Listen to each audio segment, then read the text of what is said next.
That's very important. Ng'Omuganda bw'agamba nti okwerinda si buti, ab'ekitongole ky'ennyonyi ki Civil Aviation Authority batandise okusomesa abantu okwerinda obubenje bw'ennyonyi. Bano olwaleero babadde Mukono. Wano omubaka wa President mu Mukono Hajati Fatuma Nabitaka Ndisaba wasinzidde n'ategeeza aba Civil Aviation Authority nga bwe kibagwanidde okusisinkana abantu ba wansi okubategeeza ku mpeereza yaabwe. Create a platform, Civil Aviation to the public, put the local leaders on that platform, give us relevant information. We shall disseminate the information to the public.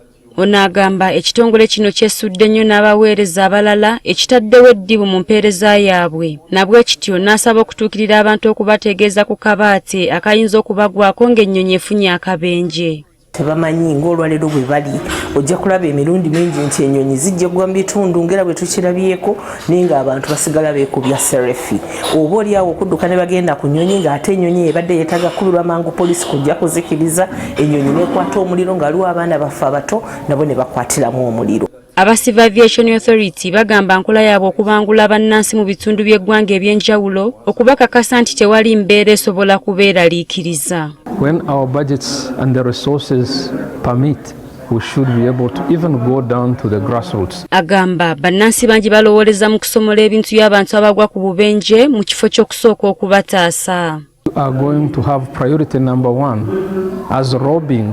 Kino kye kimu ku ebyo bitunuuliddwa mu kaweefube gwe tutuumye Search and Rescue Campaign.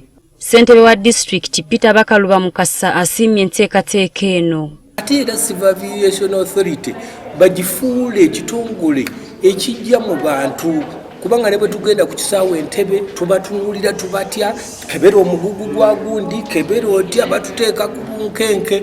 Emirundi mingi tuzze tulaba ennyonyi zigwa ku bubenje naye ng'ezisinga za bitongole ebikuuma eddembe. Winnie Nakabiri agafeeyo ku Spark TV.